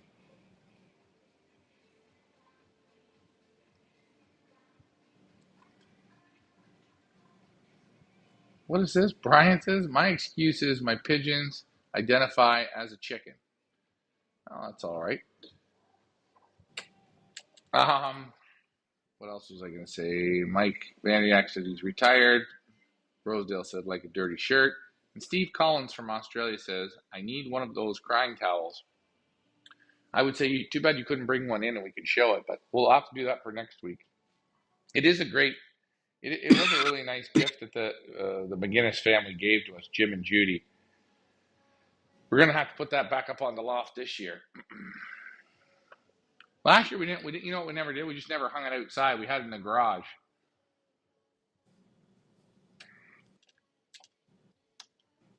But you know, when a guy messages you this, and I said to him, "Okay, well, what's the answer to fix the problem?" Right? You don't want to sell them to people. You don't want to give them to people. The people that are wanting to buy them want to pay nothing for them, right? Oh, they're good birds. The people are insulting him by trying to knock him down. Right, but I asked, "What do you want for the group of 47?" He said, $3,500. You get what I'm saying? Yeah. It's Who's not. he flying? I don't know. How are his birds? Are they good birds or what are they? I didn't get into it because it was 2 o'clock in the morning and I was Yeah. basically asleep. But Yeah. I just did a quick look at it. Right, you're flying Yeah. out, in the Calgary area, the Calgary Club. He's got a couple 500-mile winners. I say a lot of the time too. This isn't like over here. I think a lot of people in our area, when they fly 500-mile races, they put all the birds they don't want anymore to 500 miles. They're just not Oh, interested. It's not a. I've heard of that before. Oh, that hasn't done well. Oh, it hasn't. Oh, that one's going to the 5. That one's going to the 5 because they don't have enough balls to knock it off. So they send it to the 5, which is absolutely cruel. They know the thing can't make it, but they send it there. So it's going to drop off at 200 miles into a field, into a bush, into the water, who knows what. Just if it can't be a winner at the 5, why would you send it to the 5? You only send what can win. If you have a doubt, don't send it. That's it. And I'm not saying everyone does this, but I know there's a whack of people that do it because I hear it all the time. But see, when you're here, right, all the pigeons that go to these 500-mile races, they're all set up to do this. It's all planned. You're playing against the people that have the pigeons to do it. I would be even more hesitant to get birds from a guy that's winning the 5 in North America if the group's not there to play 500-mile racing. If they're just sending the birds they don't want, you're flying the best out of a bad lot. I'm not trying to knock the areas. I'm just saying it's a little different. I mean, I wouldn't, if we were flying in a combine, I wouldn't be interested in 500-mile. I wouldn't have pigeons for it in our area because number one, they'll never go there. They always make a weather excuse. Whatever Hey, bullshit those hey, liberators hey, do, I wouldn't do it. hey. I've been to club races where you're going to be flying the 500, and I'd have to call him an idiot. He goes, well, this one here was crap for me this year. It was this and that and this and that. I'm sending the sucker to the 5, and then everybody laughs. That's a good idea. Guess what? Be a man. Just take the damn pigeon and pull its head off. That's it. Done. Or ask yourself the question, who's the fool, the pigeon or you? What did you do for this pigeon to fly 500 miles? All right. Well, yeah, so Yeah, I'm I getting know. into a bit of an argument here. I'm just saying, I look at you like you're a fool, Okay, right? hold on. Brian Mansker, this is a good question. When the Belgians say they give away or sell a full round of eggs, how does a new person hatch them? Or how do they have enough pumpers? Well, what they'll probably do is they talk, right? Normally, you don't just show up and you say, okay, well, let's say I'm going to call Dirk Leekens and I say, could I get, he's a new flyer. I'll give you some eggs. Get your birds down on eggs, and I'll give you a round from them, or I give you them. The people communicate. They don't just show up and give them eggs, or they give them eggs. Say, do you have something to put under it? Or you know Again, what? You can put them in an incubator, and you can do like Dominic's got. You can feed them. I mean, guys are feeding freshly hatched parrots, parakeets, or whatever you call them, with that feeding, that hand feeding thing. You put them in an incubator. I got an incubator here that is set up to hatch, duck eggs, chicken eggs, quail eggs, dove eggs, pigeon eggs. It's all set up for that. So when they hatch, then you have to manually feed them. It's like baby sheep, young sheep, lambs. You bottle feed them. I know right now somebody's got lambs. They said, hey, they're just born. If you want, I'll sell you a lamb, but you got to take it home and bottle feed it. So it's the same with the pigeons. You could do the same thing. You just get the syringe like Dominic I had there on the show a couple of weeks ago. and you hand feed them. Right. Or, if you are interested in getting a round of eggs from somebody, you're gonna probably plan it. You're gonna have whatever birds you have at home, you get them down on eggs, and you put it together in time, That's you what I know. would do. Or you pick up the eggs right away, you let them sit, then yours are drop on eggs, and away you go. Mike Yeah, Vanderyak says, let them sit for a couple weeks in a nice dark, cool place, and moisten them every day, and you're away to the races. Mike Vanderyak says, the Niagara is sponsoring the 600-mile Open this year. Where's that even from? Long Lac? Stephen Cullen says, hi, Ryan. Grizzle Pigeons. I'm just looking here for comments. That is Mike Green. That is Mike Green is doing a pair of eggs, a pair of pigeon eggs. Don Meredith says, you buy junk, you get junk. Mike Vanderyak says, Rupert River, Quebec. Why'd you guys go to Rupert River, Quebec? The poor driver that's got to go out there. I feel bad for him. You guys really, you should just, why don't you guys just go to Long Lac? Yeah, because they're a big deal. You know, it's a big worry with that water there, right? So you go Oh, to well. Quebec, you're going to go northeast, I believe, and that way the birds have more chance flying across more land than having to go around water. I don't know. Ask Mike. I don't know where that is really, but I bet that's why they're going that way. I was talking to one guy, and he talked about they were they did what was it? The artificial insemination. They took sperm from a cock, and they put it to, I think, 40 or 50 hens, and the guy kept all the youngsters from it. He said I didn't get any quality when I did it that way. The quality was flat. The birds weren't the same as when the cockbird was just treading on a natural, not on a, like, bulling, but Yeah. I don't know. I don't think that's good. Wait a minute. We've got another comment here. Michael Peebler. Oh, the comments. The thing is, she jumps a bit. Hold on. Steve Collins, Steve O'Brien, G Pigeons, Don Meredith, Zachary. Buy junk, you get junk. Rupert River. Heather Collins says they need to come on the tour and handle the best birds. You got to come on the tour. Once you come on the tour, you're going to see what I talk about.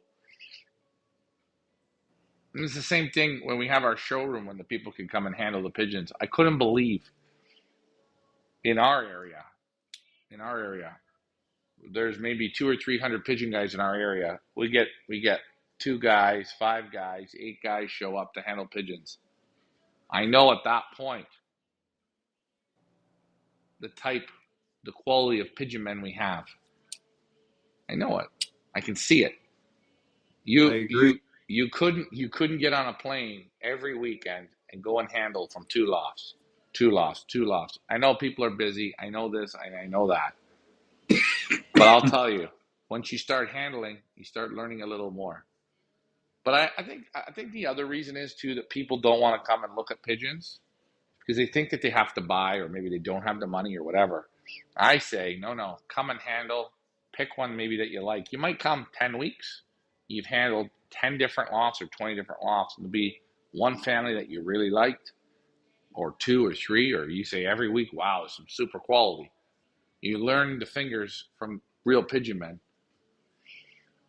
Anyways, hold on. We got more comments. Grizzlecoff is my favorite. Okay. Rupert River. Okay. Mike Vaniak says Rupert River is due north of Oshawa. More straight line and keep the birds out of Michigan.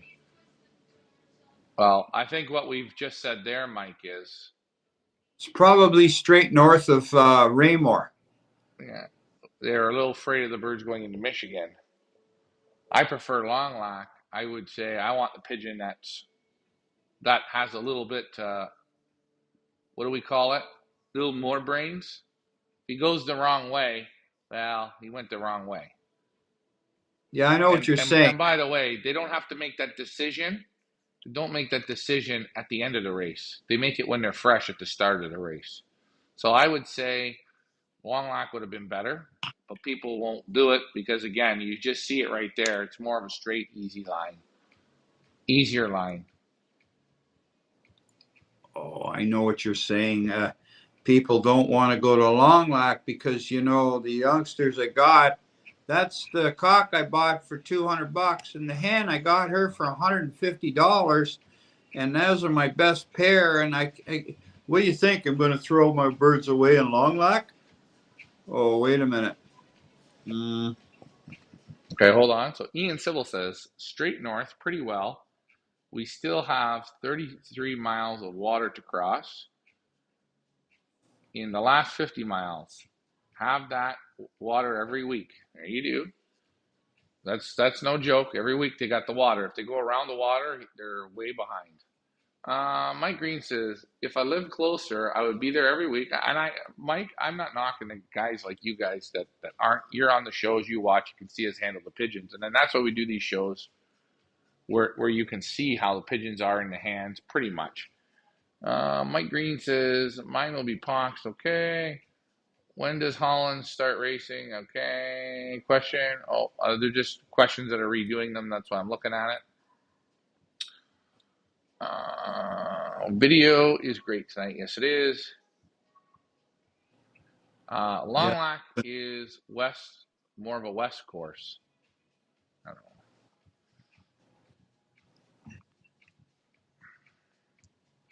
Doesn't matter. You know what? 600 miles is hard any which way you do it. Long Lac or the other one. It's no big deal to me. I just know the driver that's going to drive there to wherever it is in Quebec. It's not going to be fun. I think driving the Long Lac's a lot easier. I mean, shit, you drive to Cochrane and it's as straight as an arrow. You drive there, we drove to Mont Laurier. Man, those roads are bad.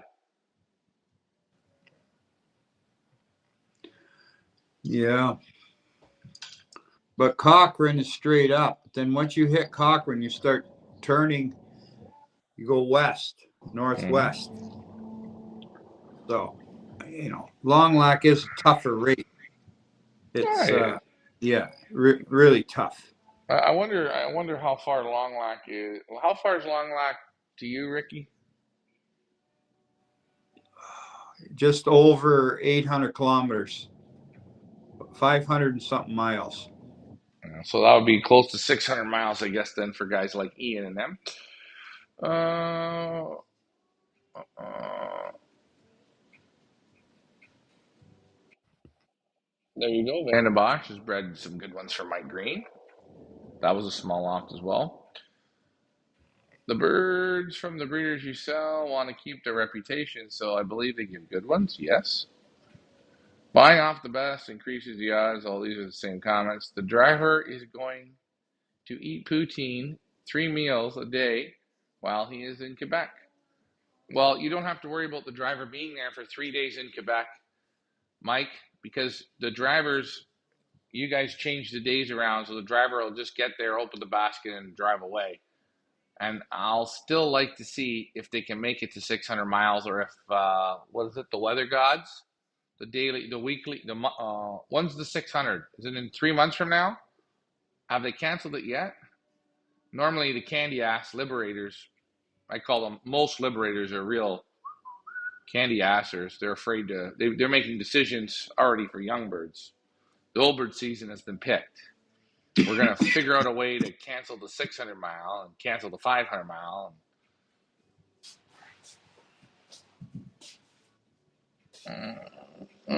Billy. I just had a 500-mile race yesterday. How did you do, Billy? Oh, was that in is that in that race there? What was it? The Naples Pigeon Derby? I think they had a 500-mile race the other day, didn't they?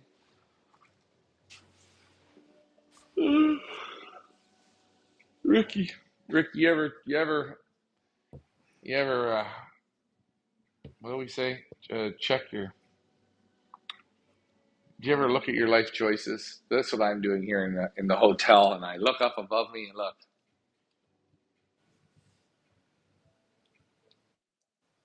Wow. These are nice paintings. They do cats and dogs dressed up. People's hands. Oh, well, Billy, Oh, you gotta. I remember a few years ago we went to was it Ghent where the Lear Market is? Where is that in Lear? Oh, yeah, we stayed at that little hotel. That was what an eerie Was hotel that was. over 200-year-old hotel. The sidewalk was about 2.5 feet wide, and we got there at 11 o'clock at night, and they don't. You got to ring a buzzer, and you couldn't even understand the guy. Yes, what do you want? Yeah. Oh God, the hallways narrow, smelt like an old barn. In our room, they had large pictures of sheep. Yeah. Oh, Yeah. Mike. Oh, well, Rosedale asked the question. Ricky, you can answer it. What age did you feel a pigeon at, Ryan? How old was I when I started handling pigeons, Ricky? Um. You would know. I would. I can't remember Okay. the first one I Okay. handled. Uh. You mean before they hatched or after? Yeah, you gotta know. How do you tell? I don't I'm know, telling Ryan. Rosedale he handled before they hatched, and also he handled them after they hatched.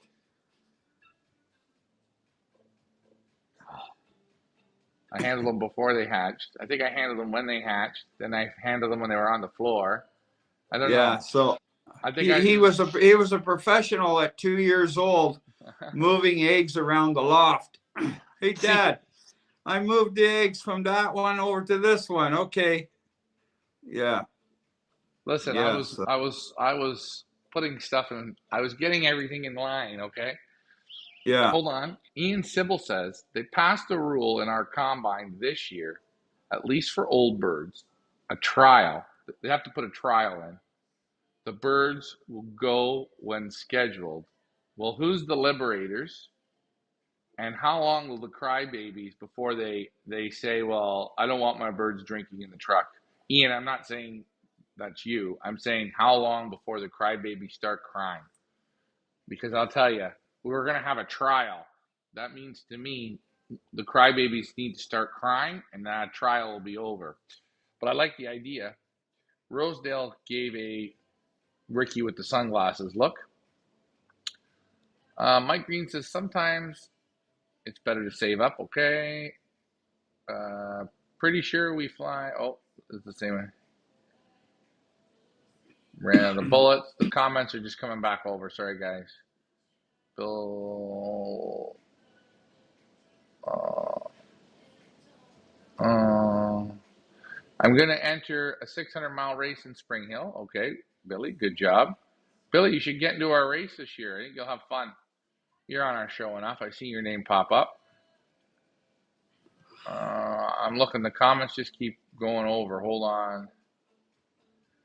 I didn't get a result yesterday, but they released the birds in Athens, Tennessee, 8:35 a.m. and I got my first bird at 6:06 p.m. It was straight east in the wind. I'd say 12 miles per hour on the west side. Okay, now what would that mean? He flew 500 miles. He got him at 6:06. So let's go 8:30, 8, 9:30, 10:30, 11:30, 12:30, was 1:32. 10 hours. Yeah, 6:30 would have been just under 10 hours. Pretty fast day, or a pretty good day. 10 Uh, hours. That's, yeah, really good. Really good. Yeah. Mike And Van. they had a shoulder wind, he said, of Yeah. 12 mile an hour. Well, I don't know if that would. Well, they're flying. They're flying from the north. They had east wind. So they got a shoulder wind at 12 mile an hour.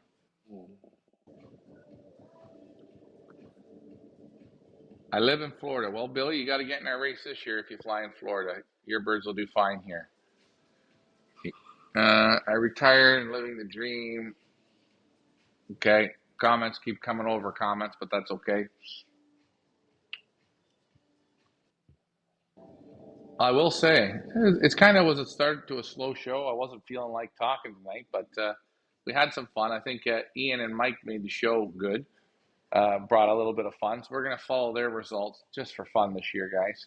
Both are good flyers. Both have good pigeons. Let's see. Also, our one-off race. I hate asking, but hey, guys, come on and support the race. You're going to have fun. Mike Great. Green says, my kids have been going in the loft since they could walk. Yeah. Is Ricky Heather Collins from Australia. She was on the tour. She wants to know, she wants you to lift your drink up and she wants you to show what's in your glass. Now that looks to me like vodka and orange juice.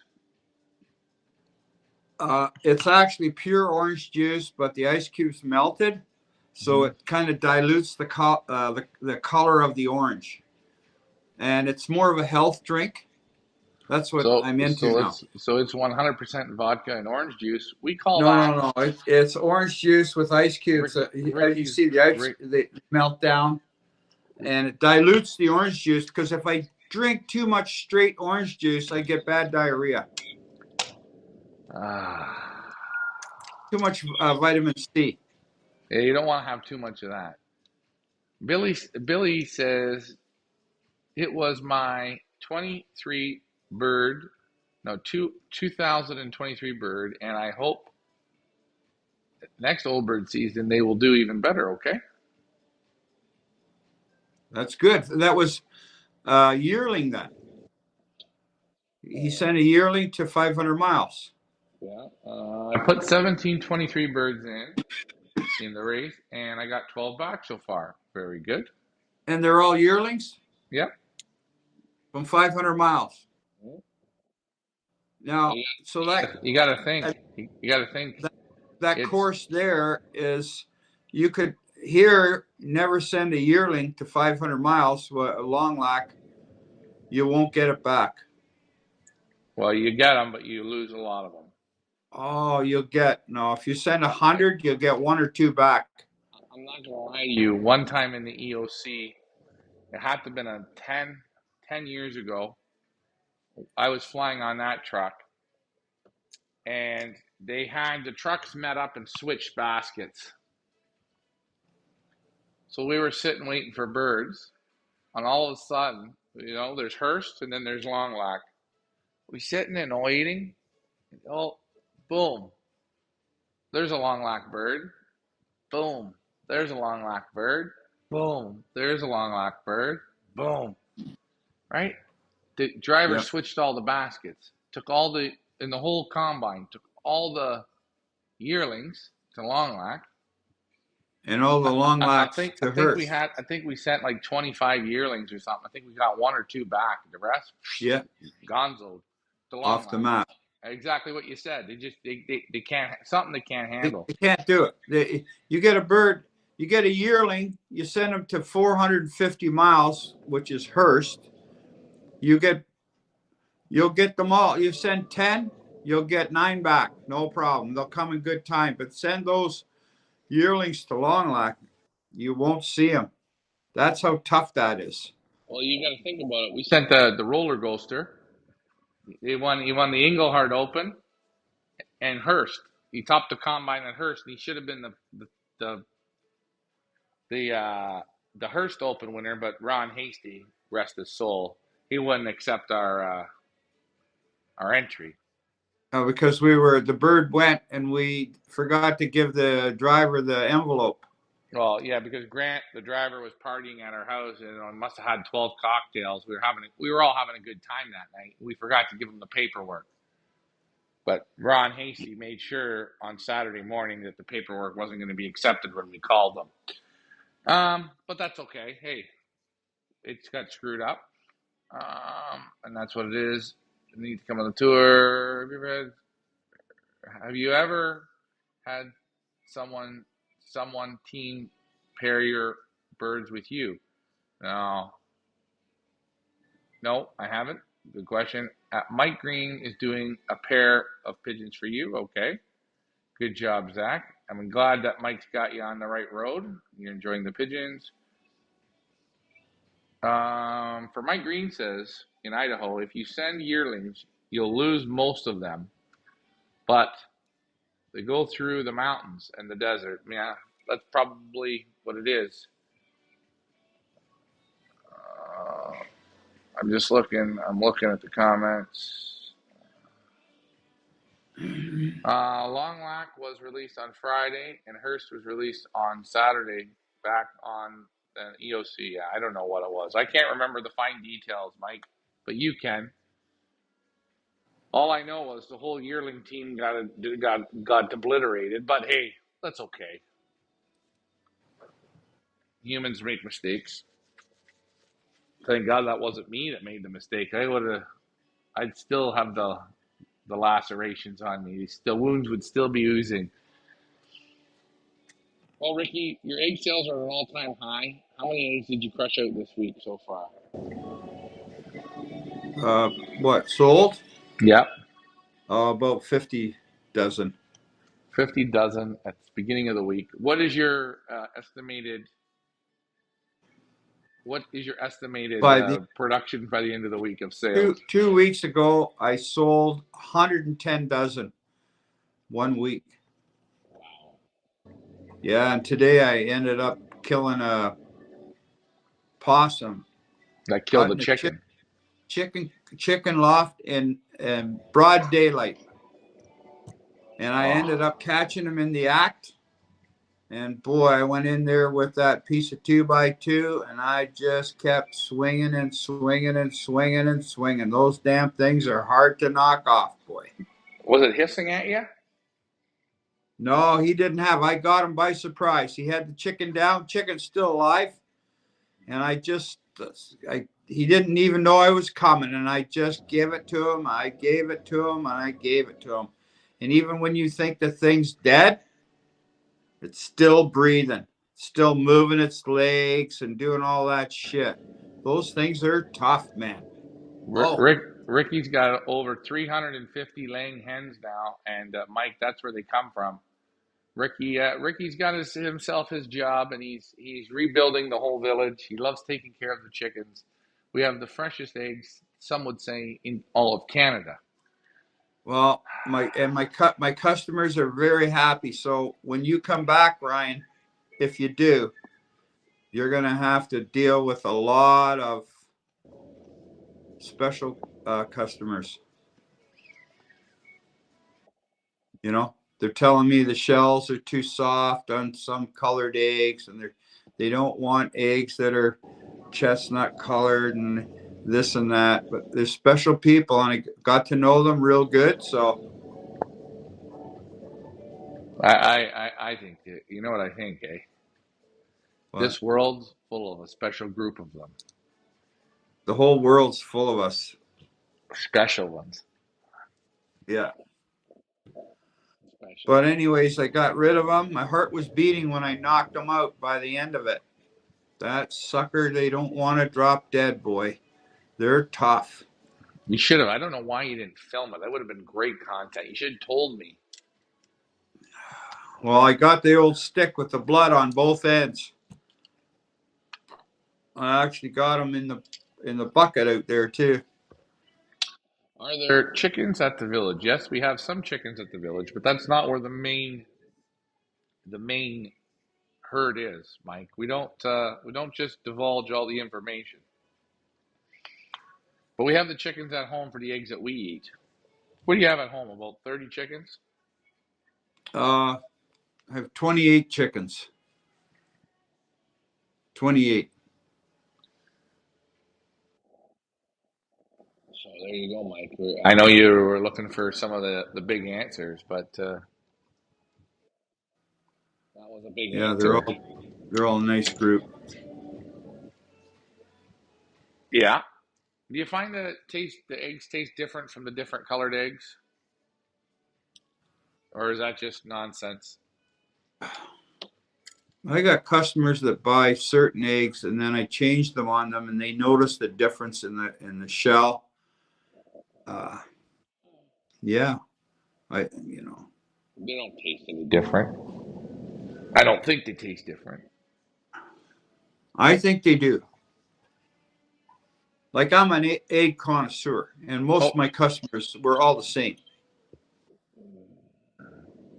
Mike Vanderyak, yeah, I think he puts in a good point here. I didn't know this.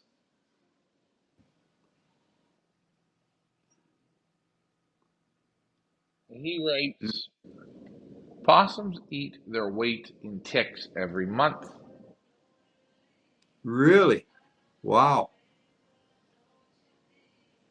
Eat their weight in ticks. How do they find them though? They go in the long grass and try and find ticks. Yeah, I guess they know how to find them. I mean, hey, Wow. But they are tough. They're solid, boy. Oh boy, they're like a solid piece of steel. Those things.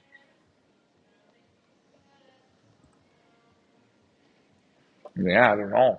I mean, shit, but they eat a chicken like it's nothing. I think they eat anything, but they probably do eat ticks. Well, he had to die if you didn't kill him. If you let him out, he'd be back in there the next day.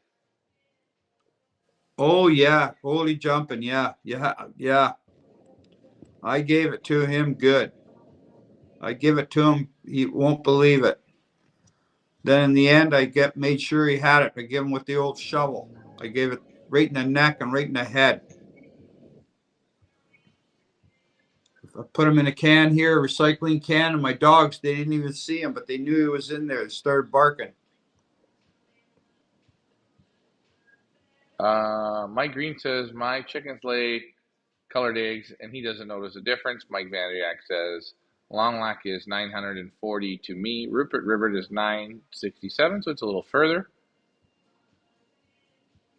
Um, so there. I mean, how long have we been on? Shit, we've been on 2 hours. Man, it's been a long show. No sense you going to bed now. You'll be morning there in another hour or so. Yeah, it normally takes me here about an hour and a half. Normally, I'll have like something to drink, or I haven't had anything here to drink tonight. I'll have a Coke Zero. Have you got any orange juice there? Just No, orange juice and ice cubes. It's beautiful.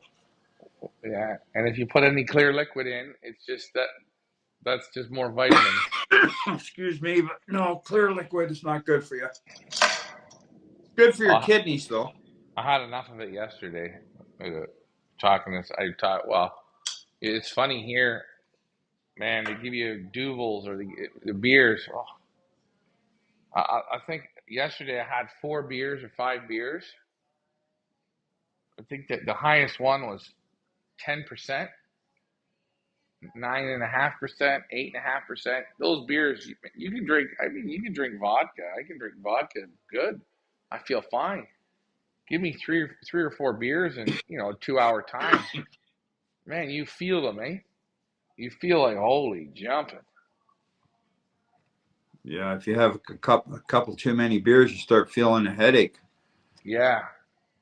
You know what? And this Yeah, morning I had a slight headache. I think it's the sugar in the beer, eh? I mean, they taste yeah. good, but it's funny. The beer here in Belgium, you can drink it and enjoy it. Like, and I find 1 or 2 beers is great. I don't want to do like more beer because exactly what you said. You just feel like Oh yeah, yeah. I like a couple nice cold beers. That's good. well on our But after that, Pigeon Boss tour, we go to the beer. There's a pigeon bar, and they serve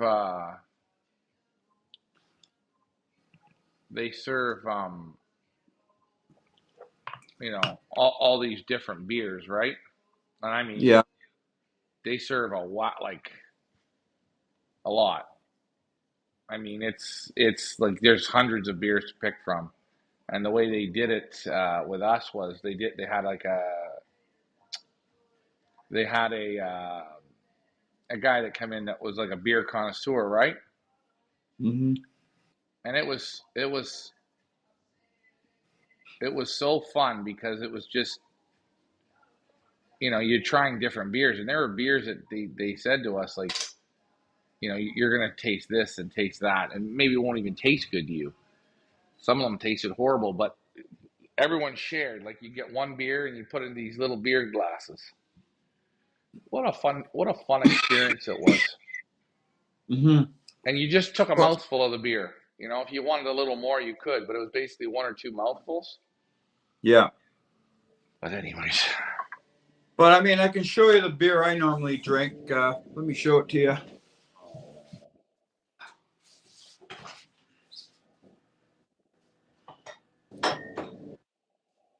I don't know if you can see it on the uh, on the screen.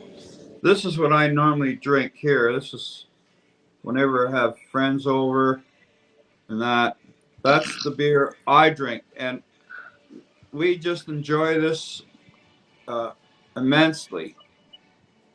That's the best beer, you know, that you can drink. it's got to be good when it's in the fridge. What are you Yeah. waiting for? What are you waiting for? To get desperate? You just need something, and you're gonna drink 0.0%. No, this is what I normally have all my friends over. Like we'll have a party and stuff. We all get together. It could be 15, 20 people.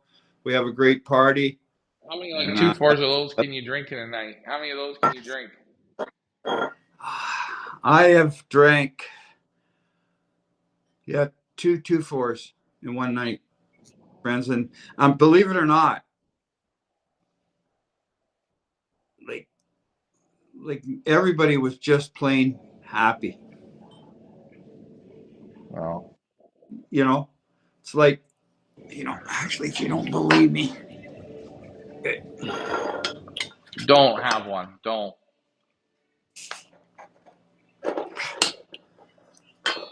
now they don't make these in twist off. And I tried to do it just with my teeth. Uh And huh. as you can see, I You lost a cracked few one. teeth on the Yeah. one side. I think I'm just going to have one before bed because this relaxes me. Again, guys, we're gonna be going to Tom's Clocks this week. You're gonna see all about vintage clocks.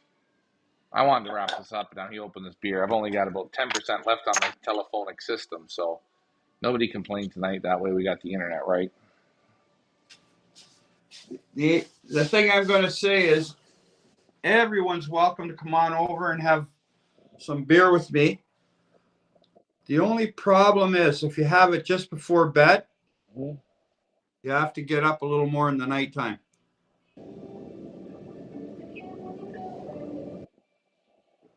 Oh, man, that's good. Oh, Ricky, you're one of a kind. Anyways, oh, I'm gonna. Did you see that video I sent you? The loft tour video. While you're I having didn't that have, beer, I didn't have, I, honest to God, I didn't have time to look at it. well, I want I've you to been watch so it. busy.